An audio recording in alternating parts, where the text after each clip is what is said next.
నితీష్ కుమార్ రెడ్డి రీసెంట్గా టాటా ఐపీఎల్ 2024లో అతి తక్కువ ప్రైస్తో కేవలం 20 lakhsతో ఎస్ఆర్హెచ్ రిటైన్ చేసుకుంది. నితీష్ కుమార్ రెడ్డికి అసలుకి టాలెంటే లేదు.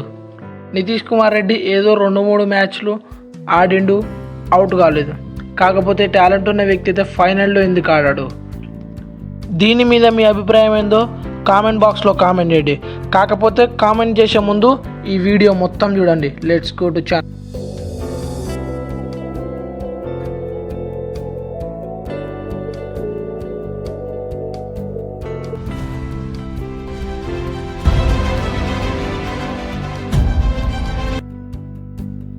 మనం మామూలుగా ఫ్యాన్స్ కొట్టుకుంటూ చూసినాం, ఫ్యాన్స్ కామెంట్ చేసుకుంటూ చూసినాం, ట్రోల్స్ చేసుకుంటూ చూసినాం.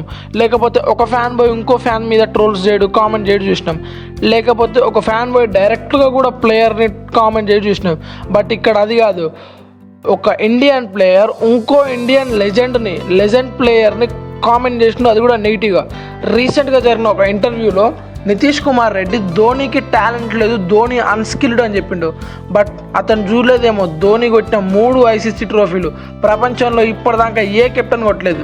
అతడు పర్సనల్ రికార్డ్స్ కోసం ఆడుంటే ఆ రికార్డ్స్ ఇప్పటిదాకా అట్లనే ఉండేవి. బట్ టీం కోసం ఆడిండు, అందుకే కప్పులు వచ్చినాయి.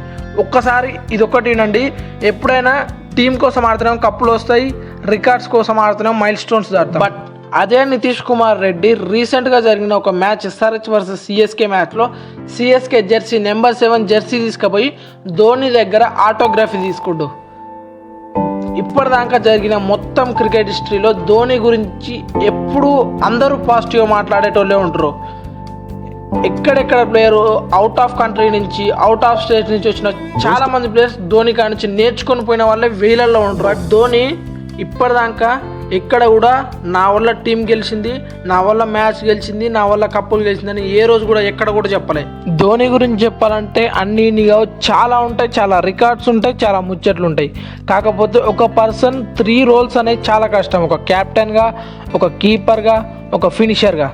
కాకపోతే ఇప్పుడున్న ట్రెండ్లో ధోనిని ఎందుకు ట్రోల్ చేస్తున్నారంటే ధోని బ్యాటింగ్లో ఎక్కువ ప్రూవ్ చేసుకోలేదని. కాకపోతే వాళ్ళకి తెలియదు ఏంటంటే ధోని ఎందుకు బ్యాటింగ్లో ప్రూవ్ చేసుకోలేకపోయిందంటే అతను ఫినిషర్లో ఉండు, అతనికి కొన్ని మ్యాచ్లు బ్యాటింగ్ కూడా రాకపోయేది. అయినప్పటికీ అతను ఫినిషర్లో ఎందుకు ఉండంటే ఇండియాకి అప్పుడు ఫినిషర్ లేడు. లేకపోతే Dhoni first order second order వచ్చి అతని కెరీర్ మొత్తం కంటిన్యూ చేస్తుండే. ధోనికి ఇప్పుడు సెంచరీలు హాఫ్ సెంచరీలు లేవనేటోళ్ళు, అప్పుడు సెంచరీలు హాఫ్ సెంచరీలో మోత మోగేది. కాకపోతే ధోని ఇప్పటికి కూడా ఫినిషింగ్లో వచ్చినా కూడా బౌలర్లకు బౌలింగ్ చేయాలంటే భయం, ఎందుకంటే అతను అట్లాంటి 6లు కొడతాడు. చాలామంది ధోనిని ఒక చిన్న రీజన్ వల్ల కూడా హేట్ చేస్తారు. అదేంటంటే 2011 వరల్డ్ కప్ ఫైనల్లో యువరాజ్ సింగ్ అంటే ఫస్ట్ రావడం. ధోని ఆ రోజు ఫస్ట్ వచ్చి కూడా ఏం డక్అవుట్ కాలే, లేకపోతే 20-30 కొట్టలే. ఆ రోజు వచ్చి కూడా 91 కొట్టిండు. కాకపోతే ఒక ఇంటర్వ్యూలో ముత్తయ్య మురళీధరన్ ఏమన్నాడంటే ధోని యువరాజ్ సింగ్ కంటే ముందు వస్తారని నాకు తెలుసు, ఎందుకంటే నేను 3 years నెట్ ప్రాక్టీస్ చేసిన ధోనితోటి, అందుకే ధోని నా బౌలింగ్కి అలవాటు పడి ఉంటాడు, నా బౌలింగ్ ధోనికి తెలుసు కాబట్టి ధోనియే వస్తాడు నెక్స్ట్ యువరాజ్ సింగ్ కంటే ముందని చెప్పేసి ఒక ఇంటర్వ్యూలో మొత్తం మురళీధరన్ కూడా చెప్పిండు. ధోని సెంచరీలు 100 సెంచరీస్ చేయకపోయినా కానీ 100 సెంచరీలు చేసినంత పని చేసిండు. ఎందుకంటే హీ వాజ్ అ ఫినిషర్ కాబట్టి 6th 7th ఆర్డర్లో వస్తాడు. అయినప్పటికీ 6th 7th ఆర్డర్లో వచ్చి వికెట్ కీపర్ కమ్ బ్యాట్స్మెన్గా ఇన్ని రన్స్ చేసిన వ్యక్తి ప్రపంచంలో ఎవరైనా ఉన్నారా? ODIస్లోనేమో 10,000 runs, టెస్ట్లోనేమో 4,000+ runs, T20స్లోనేమో 1,000+ runs. ఏంది విధ్వంసం? నెక్స్ట్ కీపర్గా ధోని చేసిన విధ్వంసం కీపర్గా అంతా ఇంత కాదు, ఒక పెద్ద విధ్వంసమే అని చెప్పుకోవాలి. ఎందుకంటే ఇతడు టోటల్ కెరియర్లో 829 డిస్మిసల్స్ చేసిండు యాజ్ ఎ కీపర్గా. ఇంకొకటి 0.08 seconds మన ఐ బ్లింక్ అయ్యేది, అంటే ఒకసారి కన్ను కొట్టుకునేది 0.3 seconds అయితే ధోని చేసిన ఈ స్టంప్స్ 0.08 seconds. అంటే ఎంత విధ్వంసమో చూసుకోండి. ఇలా కాదు, ఇంకా ధోనికి రన్నింగ్ రికార్డు కూడా ధోనికి ఉంది. 31 km/h ఉరికిన ఫస్ట్ క్రికెటర్ ధోనినే. ఇక క్యాప్టెన్సీలోకి వస్తే అతడు తిరుగులేని క్యాప్టెన్. ప్రపంచంలో ఏ కెప్టెన్ అయినా ఫుట్బాల్ కానీ, వాలీబాల్ కానీ అన్ని గేమ్స్లోకి వెళ్ళా క్రికెటే హైయెస్ట్ ప్రియారిటీ గేమ్. అందులో greatest captain of all time and greatest winnowing captain ఎవరంటే మన మహేంద్ర సింగ్ ధోని. DRSలో మాత్రం మహేంద్ర సింగ్ ధోని రికార్డ్ ఎవ్వరూ చెరపలేంది. ఎందుకంటే ధోని యాజ్ ఎ క్యాప్టెన్గా 434 రివ్యూస్ తీసుకున్న అతను ఇంటర్నేషనల్ క్రికెట్లో, అందులో కేవలం 8 రివ్యూలు మాత్రమే ఫెయిల్ అయినాయి. అంటే తెలుసుకోవచ్చు ఇతడు ఎంత పెద్ద క్యాప్టెన్. ఈ రికార్డ్ని మాత్రం అసలుకి ఎవరంటే ఎవరు చెలపలేరు. ఇంకొకటి ఏంటంటే పెద్ద పెద్ద క్రికెటర్ లెజెండ్లు సైతం ఇతని దగ్గర ఆటోగ్రఫీ తీసుకుంటారు, ఇతనికి సలాంలు కొడతారు. రీసెంట్గా ఒక ఇంటర్వ్యూలో AB de Villiers, South African former cricketer అయిన ఏబీ డివిలియర్స్ని greatest of all time, GOAT of Tata IPL అని ఎవరిని అంటారు అని అడిగితే అతడు కళ్ళు మూసుకొని లేటెస్ట్గా ఇయాన్ మోర్గన్ కూడా గ్రేటెస్ట్ ఆఫ్ ఆల్ టైమ్ అని ఎవరిని అంటారు అని అడిగితే అతడు కూడా మహేంద్రుని పేరు చెప్పిండు. One of the greatest captain for India team Sunil Gavaskar Mahendra Singh Dhoni autograph తీసుకుని ఇలా అన్నాడు, ప్రతి 100 ఏళ్లకు ఒక గొప్ప క్రికెటర్ ఉంటాడు, ఈ 100 ఏళ్లకు మహేంద్ర సింగ్ ధోని అని చెప్పిండు. గౌతమ్ గంభీర్ కూడా ఇటువంటి కెప్టెన్ ప్రపంచంలో ఉండడన్నాడు. ప్రపంచంలో బెస్ట్ కెప్టెన్ ఎవరంటే ఏ ప్లేయర్ అయినా మహేంద్రుడి పేరు చెప్తారు.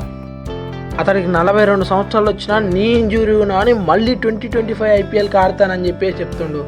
అంటే ఇతనిలో ఉన్న క్రేజ్, ఇతని మీద ఉన్న లవ్ ఎఫెక్షన్ ఎంత ఉందో చూసుకోండి. ప్రతి ఒక్కరూ ఏదో ఒకటి మహేంద్ర సింగ్ ధోని దగ్గర నేర్చుకున్నదే. Even all time best captain Ricky Ponting కూడా మహేంద్ర సింగ్ ధోని ముందరకు వస్తే చేతులు కట్టుకొని నేర్చుకుంటాడు ఏదో ఒకటి. ఇతడు క్రికెట్లోనే కాదు, ఇతను రియల్ లైఫ్లో కూడా 3 డైమెన్షనల్ ప్లేయర్. ఎందుకంటే మనం పాటించే నినాదం జై జవాన్ జై కిసాన్. ఒక గుడ్ సిటిజన్ ఆఫ్ ఇండియాగా ఇతడు ఒక జవాన్ అయిండు, ఒక కిసాన్ అయిండు, ఒక క్రికెటర్ కూడా అయిండు. అందుకే ఇతడు గుడ్ సిటిజన్ ఆఫ్ ఇండియా. ఇప్పుడు మనం చూస్తున్న టీమిండియా దిగ్గజం విరాట్ కోహ్లీ ఒకప్పుడు టెస్ట్ మ్యాచ్లు జరుగుతుంటే పోయి బెంచ్ మీద కూర్చుండు. అప్పుడు టీమిండియాలో ప్లేస్ ఇచ్చి ఆడించింది కూడా ఎంఎస్ ధోనినే. మరియు ఫినిషర్గా ఉన్న రోహిత్ శర్మని టాప్ ఆర్డర్లో ఓపెనర్గా తీసుకొచ్చింది కూడా మహేంద్ర సింగ్ ధోనియే.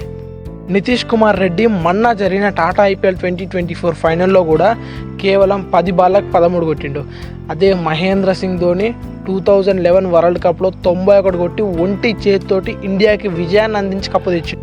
నితీష్ కుమార్ రెడ్డి టాటా ఐపీఎల్ 2024 ఆక్షన్లో కేవలం చీప్గా 20 lakhsకే సేల్ అయిండు.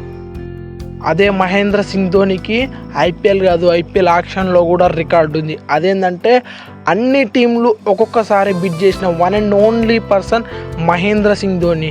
2008 టాటా ఐపీఎల్ ఆక్షన్లో అతి ఎక్కువ ధర పలికిన ఏకైన వ్యక్తి 9.5 crores Mahendra Singh Dhoni for Chennai super kings. Dear Nitish Kumar Reddy, నీకు చెప్పేది ఒక్కటే, అంత పెద్ద మహేంద్రుని గురించి మాట్లాడే ఆస్కారం నీకు లేదు. ఇంకొకటి, నువ్వు అన్న మాటలు, నువ్వు చేసిన కామెంట్ ప్లేస్లో మహేంద్ర సింగ్ ధోని కాకుండా ఇంకా వేరే క్రికెట్ లెజెండ్ ఉంటే ఖచ్చితంగా నీ కెరీర్ ఖతమవుతుండే. బట్ మహేంద్ర సింగ్ ధోని నిస్వార్థపరుడు కాబట్టి నీ మీద ఎటువంటి కామెంట్స్ చేయలేదు. మహేంద్ర సింగ్ ధోని 2011కి 2024కి డిఫరెన్స్ ఏంటంటే అప్పుడు అతని ఫాలోవర్ లక్షల్లో ఉండేటోళ్ళు, ఇప్పుడు అతడు ఫ్యాన్స్ కోట్లల్లో పెరిగిపోయారు. Like, share and subscribe.